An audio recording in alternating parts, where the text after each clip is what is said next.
Bienvenue, frères d'armes. Bienvenue sur Stratégos, la chaîne où nous explorons les esprits stratégiques qui ont laissé leur empreinte dans l'histoire militaire. Aujourd'hui, nous allons parler de Günther von Kluge, un maréchal de camp allemand dont le leadership et les décisions sur le front de l'Est et en Normandie ont marqué des moments clés de la Seconde Guerre mondiale. Un homme entouré de controverses, de stratégies audacieuses et de tragédies personnelles. Avant de plonger dans son histoire, n'oubliez pas de liker la vidéo, de partager vos réflexions dans les commentaires, de l'envoyer à vos amis passionnés d'histoire et de vous abonner à Stratégos. Ici, vous découvrirez d'autres récits sur les grands stratèges qui ont changé le monde. Commençons cette fascinante histoire. Première partie. Les premières années et la formation militaire.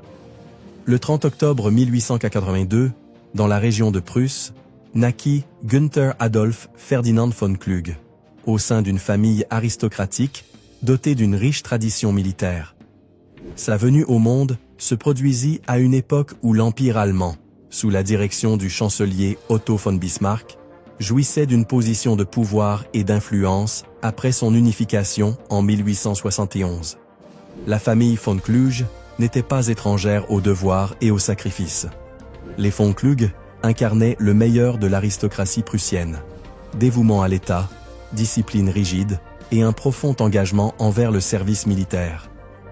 Günther grandit dans un environnement où l'uniforme n'était pas seulement un symbole de respect, mais aussi un destin presque inévitable. Le jeune Günther fut façonné par ce contexte. Dès son plus jeune âge, on lui inculqua les valeurs traditionnelles de la discipline prussienne. Obéissance, loyauté et une croyance inébranlable dans le pouvoir de l'ordre et de la structure. Cependant, ce ne fut pas seulement sa famille qui modela son caractère. La Prusse, avec son vaste héritage militaire, exerça une influence encore plus grande. Dans cette région, la guerre n'était pas simplement un outil politique, c'était un mode de vie. De Frédéric le Grand aux victoires plus récentes de Bismarck, l'histoire militaire prussienne imprégnait chaque aspect de la société. Pour Günther, devenir officier militaire n'était pas seulement un désir, c'était un devoir inéluctable. Pour accomplir ce destin, Günther von Kluge intégra l'Académie militaire de Potsdam, une institution représentant le sommet de la formation militaire en Allemagne. Dans les salles de classe de cette prestigieuse académie, Kluge n'apprit pas seulement les tactiques et la stratégie, mais aussi les valeurs de leadership et de responsabilité qui allaient définir sa carrière. L'enseignement à Potsdam était rigoureux, conçu pour former des officiers capables de diriger avec clarté sur les champs de bataille. Là, Kluge se distingua rapidement, démontrant une remarquable aptitude pour la planification tactique et une intelligence qui le différenciait de ses camarades.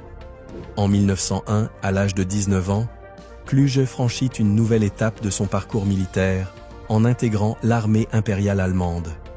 Son entrée dans l'armée marqua le début d'une carrière qui le conduirait à certains des moments les plus décisifs du XXe siècle. Kluge commença son service à une époque où l'armée allemande était l'une des forces militaires les plus respectées et redoutées du monde. À l'ombre de la récente victoire sur la France en 1871, l'armée impériale restait un symbole de la puissance et du prestige de l'Empire allemand. Durant ses premières années en tant qu'officier, Kluge se fit remarquer par son dévouement et sa rigueur. Il fut affecté à plusieurs unités d'artillerie, un domaine exigeant précision et pensée analytique, des qualités qu'il possédait en abondance. Son attention aux détails et sa capacité à comprendre la dynamique du combat firent de lui un officier fiable et respecté.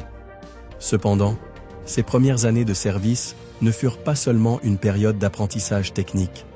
Elles furent aussi une phase durant laquelle Kluge assimila les leçons plus larges de la culture militaire prussienne, la valeur de la tradition, l'importance de la discipline et la nécessité d'une prise de décision rapide et efficace sur le champ de bataille. En 1914, le monde changea à jamais. Le déclenchement de la Première Guerre mondiale transforma l'armée impériale allemande, qui était une machine militaire préparée aux conflits régionaux, en une force confrontée au défi monumental d'une guerre globale. Pour Günther von Kluge, ce conflit fut à la fois une épreuve et une opportunité. Au début de la guerre, Kluge occupait le grade de lieutenant. Son rôle initial l'amena sur les champs de bataille du front occidental, où il fit face aux dures réalités d'une guerre que peu avaient anticipées.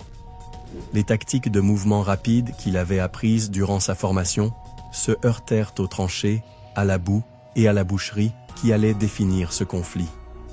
L'une des premières leçons que Kluge apprit fut que la guerre moderne exigeait une adaptation constante. Alors que le front s'enlisait et que les pertes s'accumulaient, Kluge se démarqua par sa capacité à trouver des solutions pratiques dans des situations désespérées.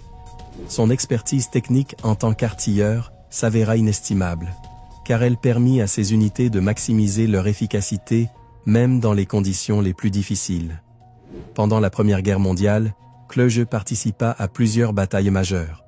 Sur le front occidental, il fut témoin de la brutalité des combats à Verdun et sur la Somme, des affrontements qui marquèrent profondément le conflit et laissèrent des cicatrices sur toute une génération de soldats. Malgré la dureté du combat, Kluge fit preuve d'un leadership exceptionnel. Il gravit rapidement les échelons, gagnant le respect aussi bien de ses supérieurs que de ses subordonnés.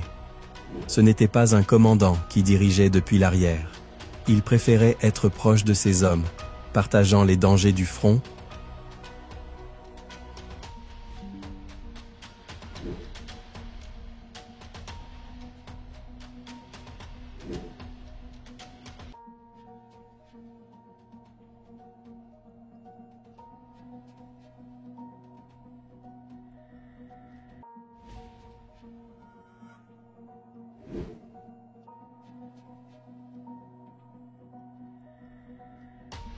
Il était entré dans le conflit comme un jeune officier prometteur et en ressorti en vétéran expérimenté, décoré pour sa bravoure et reconnu pour son habileté stratégique. Mais au-delà des promotions et des médailles, la guerre laissa une empreinte indélébile sur Kluge. Il fut témoin de la dévastation et des souffrances que la guerre moderne pouvait engendrer, et ses expériences allaient façonner sa vision du commandement militaire dans les années à venir. La réputation que Kluge construisit durant la Première Guerre mondiale fut essentielle pour la suite de sa carrière. Il était considéré comme un officier d'exception, un homme en qui l'armée pouvait avoir confiance en période de crise. Ce prestige lui permit d'occuper une position privilégiée durant la période troublée de l'entre-deux-guerres, alors que l'Allemagne faisait face à des défis politiques, économiques et militaires sans précédent. Deuxième partie. La République de Weimar. Lorsque le traité de Versailles fut signé en 1919, le destin de l'Allemagne semblait scellé. La nation fut contrainte d'accepter la responsabilité de la guerre, de se démilitariser et de payer d'énormes réparations aux puissances alliées. Pour les officiers de l'ancienne armée impériale, comme Günther von Kluge, cette défaite ne fut pas seulement une humiliation, mais un coup direct au cœur de la fierté nationale. Dans le chaos des années qui suivirent la guerre, l'Allemagne dut faire face à des révoltes communistes, à des tentatives de coup d'État de l'extrême droite, à un effondrement économique et à une société profondément divisée. Pourtant, pour les militaires, la République de Weimar offrait une lueur d'espoir, la continuité du Reichswehr, une force armée limitée à 100 000 hommes selon les termes du traité. Le Reichswehr n'était pas seulement une armée, il était un symbole de la résistance allemande face à l'adversité. Pour Kluge, un homme profondément influencé par la discipline et la tradition prussienne, cette période fut une épreuve d'adaptabilité et de persévérance.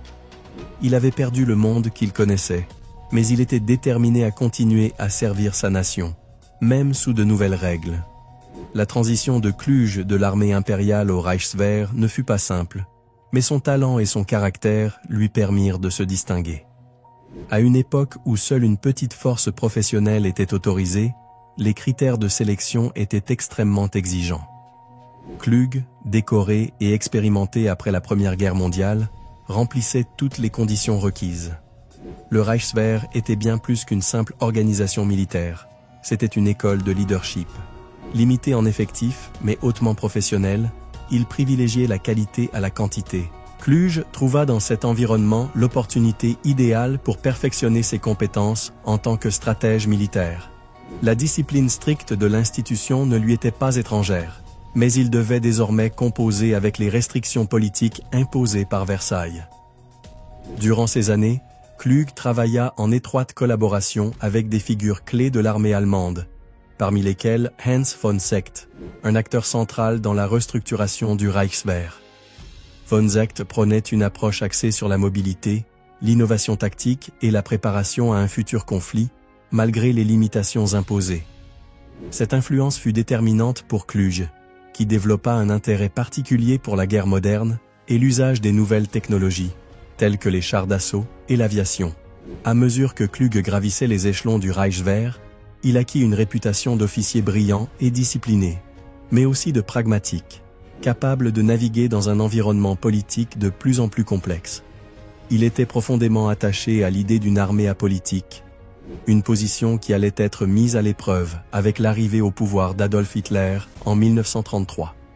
L'accession d'Adolf Hitler au pouvoir marqua un tournant décisif pour l'Allemagne et pour le Reichswehr. En 1933, Hitler lança un vaste programme de militarisation et d'expansion, en contradiction avec les restrictions du traité de Versailles, transformant le Reichswehr en la Wehrmacht, une armée massive destinée à soutenir ses ambitions territoriales et politiques. Pour des officiers comme Günther von Klug, ce changement représenta à la fois une opportunité et un dilemme. D'un côté, Hitler rendait à l'armée allemande son prestige et sa puissance, ce que Klug et nombre de ses collègues voyèrent d'un bon œil. De l'autre, le contrôle croissant du parti nazi sur les forces armées soulevait de sérieuses inquiétudes. Klug n'était pas un nazi fervent, mais il ne s'opposa pas ouvertement au régime dans ses premières années. Comme beaucoup de militaires, il resta en marge de la politique, se concentrant sur son devoir militaire. Cependant, il est indéniable qu'en dépit de ses éventuelles réticences personnelles, Klug bénéficia du nouveau régime. Il gravit rapidement les échelons de la hiérarchie militaire et joua un rôle clé dans la réorganisation et la modernisation de la Wehrmacht. Cette période marqua également un changement dans la vision stratégique de Klug. Influencé par la doctrine du Blitzkrieg qui commençait à prendre forme, Klug devint un partisan de la mobilité et de la rapidité sur le champ de bataille, des concepts qui s'opposaient aux tactiques plus statiques de la Première Guerre mondiale. Mais la relation de Klug avec le Troisième Reich était complexe. Bien qu'il travaillât au sein du système, il garda une certaine distance avec le noyau idéologique nazi. Ce pragmatisme, bien qu'efficace à court terme, allait le placer plus tard dans une position difficile, en particulier lorsque le régime révéla sa véritable nature. Pour Günther von Kluge, les années de la République de Weimar et les débuts du Troisième Reich furent une période d'adaptation et de progression professionnelle. Ce fut une époque où l'Allemagne passa du statut de nation vaincue et humiliée à celui de puissance militaire renaissante, mais aussi d'État totalitaire contrôlé par un dirigeant imprévisible. Troisième partie, la Seconde Guerre mondiale. Le 1er septembre 1939, la machine de guerre allemande franchit la frontière polonaise dans une opération qui surprit le monde. Ce fut la première démonstration du Blitzkrieg, la guerre éclair, une tactique révolutionnaire combinant vitesse, surprise et coordination précise entre l'infanterie, l'artillerie, les chars et l'aviation. Günther von Klug, alors commandant de la 4e armée, joua un rôle fondamental dans cette campagne. La 4e armée de Klug reçut pour mission d'avancer vers l'Est, depuis la Poméranie, au nord de l'Allemagne, afin de couper les lignes polonaises et de rejoindre les forces progressant depuis le sud. La rapidité et la précision étaient essentielles, et Klug démontra une maîtrise exceptionnelle dans la coordination de ses unités au milieu du chaos du champ de bataille. En moins d'un mois, la Pologne fut vaincue. Le Blitzkrieg avait fonctionné comme prévu, et la réputation de Klug en tant que stratège efficace se renforça. Mais tandis que les généraux allemands célébraient leur succès, le monde observait avec horreur le démembrement d'une nation entière. Pour Klug, cette victoire marqua le début d'une relation longue et complexe avec un régime qui, tout en restaurant la puissance allemande, commençait aussi à révéler son visage le plus sombre. Après la victoire en Pologne, l'Allemagne tourna son attention vers l'Ouest.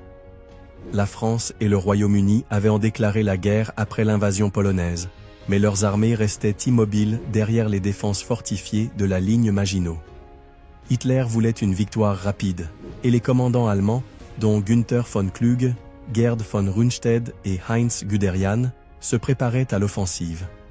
Le plan, connu sous le nom de Fall-Gelb, cas jaune, était audacieux. Il consistait à lancer une attaque surprise à travers les Ardennes, une région montagneuse et densément boisée, que les Français considéraient comme pratiquement infranchissable. Kluge, à la tête de la 4e armée, joua un rôle clé dans cette opération, travaillant en étroite collaboration avec Guderian et Erwin Rommel, deux figures qui laisseraient également une empreinte indélébile sur la guerre. L'avance fut un succès retentissant. Les chars de Guderian percèrent les lignes alliées à une vitesse stupéfiante, tandis que Kluge et ses forces consolidaient les gains territoriaux et sécurisaient les routes logistiques.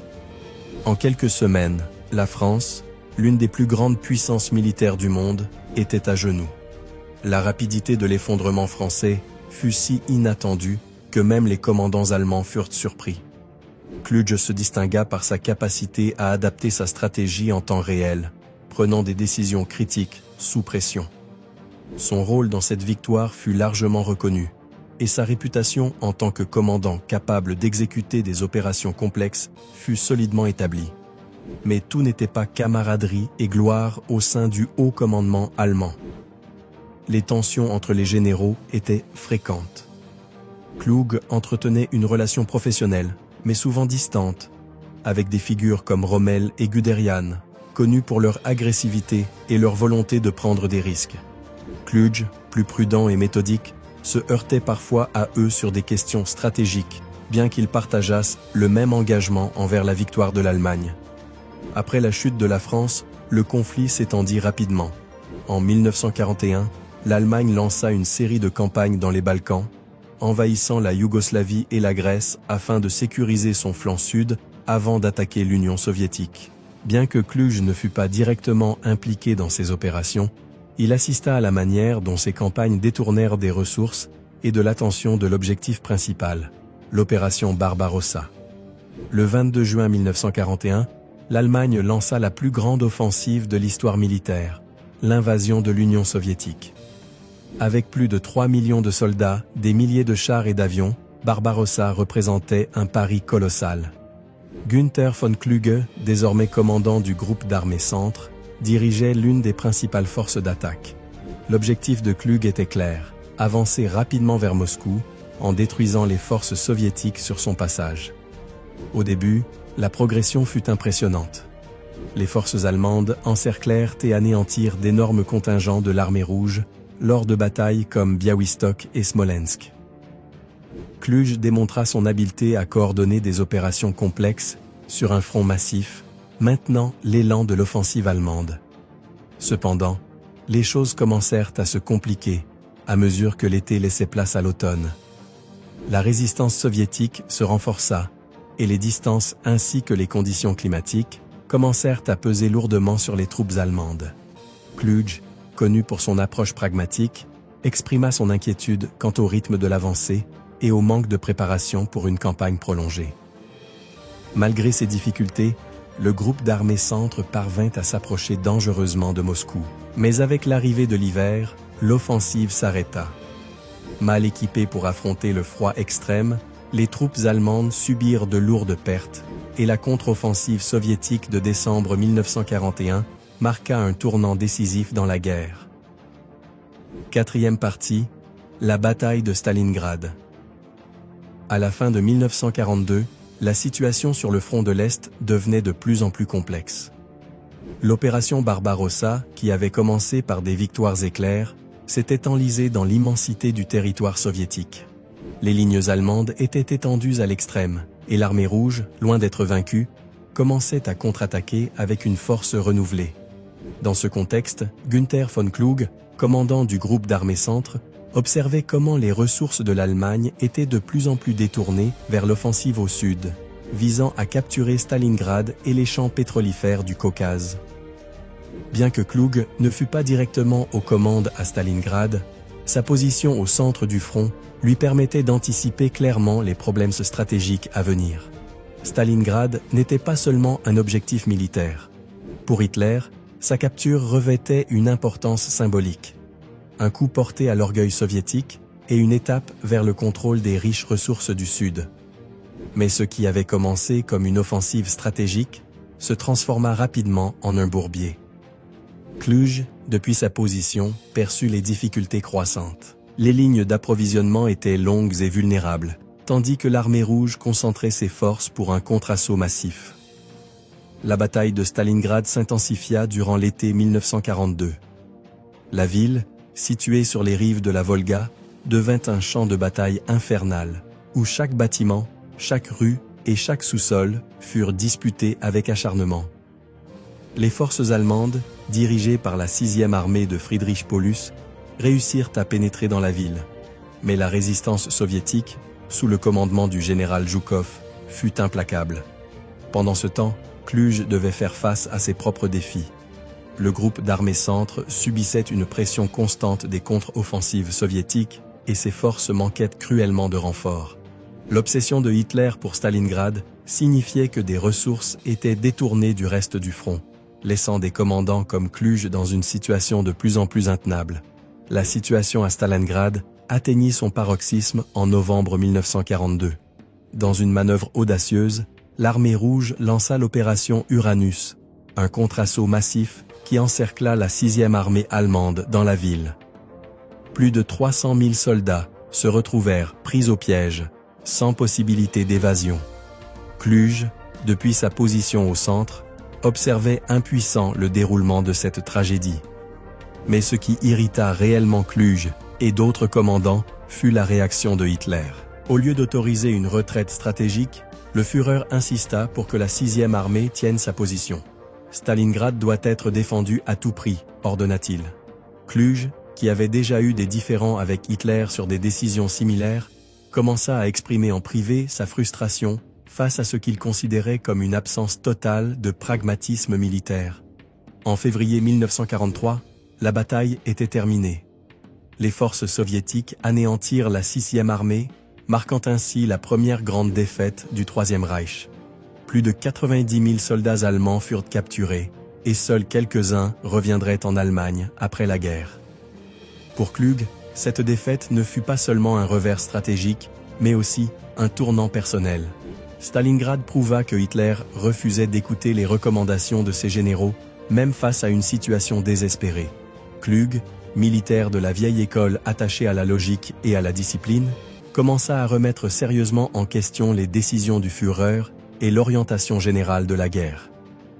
Au-delà de la frustration stratégique, le moral de l'armée allemande s'effondra après Stalingrad. Les soldats commencèrent à perdre foi en la victoire et les officiers supérieurs, dont Klug, furent confrontés à la difficile tâche de maintenir la cohésion au sein des troupes face à une désillusion grandissante. Après Stalingrad, Klug devint une figure de plus en plus critique au sein du haut commandement allemand. Bien qu'il ne fût pas directement impliqué dans les complots contre Hitler, comme celui du 20 juillet 1944, beaucoup le considéraient comme un potentiel allié de la résistance. Son approche pragmatique et sa distance vis-à-vis du fanatisme nazi le rendaient suspect aux yeux des fidèles du régime. La détérioration de la situation militaire et les tensions internes commencèrent à affecter la santé et le moral de Klug. Bien qu'il continuât à occuper des postes clés sur le front, sa relation avec Hitler devint de plus en plus tendue. Les défaites sur le front de l'Est et la résistance croissante de l'armée rouge marquèrent non seulement le début du déclin de la carrière de Klug, mais aussi celui du Troisième Reich. Pour Klug, la bataille de Stalingrad symbolisa la transformation du conflit, d'une série de victoires rapides et décisives à une guerre longue et épuisante. Elle marqua aussi le début d'un dilemme moral auquel furent confrontés de nombreux officiers allemands. Devaient-ils continuer à soutenir un régime qui menait l'Allemagne vers l'abîme, ou devaient-ils agir pour l'arrêter? La bataille de Stalingrad fut bien plus qu'une défaite militaire. Elle brisa le mythe de l'invincibilité allemande, une blessure qui ne guérirait jamais complètement. Pour Günther von Klug, ce fut une leçon amère sur les limites de la loyauté et sur l'importance de la stratégie face à l'aveuglement obstiné. 5e partie, la chute et la fin de la guerre. Le 6 juin 1944, plus de 156 000 soldats alliés débarquèrent sur les plages de Normandie. L'opération Overlord prit de court le haut commandement allemand, qui s'attendait à une attaque dans la région du Pas-de-Calais. Günther von Kluge prit le commandement du groupe d'armée B peu après le débarquement, remplaçant Gerd von Rundstedt, relevé de ses fonctions après avoir exprimé sa frustration face au manque de renforts et au refus de Hitler d'autoriser des retraites stratégiques. Kluge hérita d'une situation critique. Les défenses allemandes étaient fragmentées et les forces alliées, soutenues par une suprématie aérienne écrasante, progressaient lentement à l'intérieur de la France. Dès le début, Kluge comprit que la clé pour stopper les Alliés résidait dans un déploiement rapide des divisions blindées afin de contrer leur avancée. Cependant, il se heurta à la chaîne de commandement rigide imposée par Hitler, qui insistait pour contrôler personnellement les mouvements stratégiques depuis son quartier général en Prusse orientale. Tandis que Kluge tentait de coordonner la défense, les divisions Panzer, considérées comme le pilier de la stratégie allemande, étaient dispersées et mal approvisionnées. Les assauts alliés, soutenus par des bombardements aériens massifs, détruisirent ponts, voies ferrées et routes d'approvisionnement. Kluge, connu pour son pragmatisme, demanda à plusieurs reprises l'autorisation de replier ses unités vers des positions mieux défendables, mais Hitler rejeta toutes ces propositions, exigeant une défense jusqu'au dernier homme. L'affrontement le plus emblématique de cette période fut la bataille de Caen, où Kluge déploya ses meilleures divisions pour contenir l'avancée britannique et canadienne.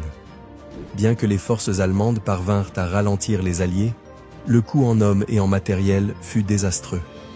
La morale des troupes allemandes s'effondrait, et la méfiance croissante entre les hauts commandants compliquait encore la situation.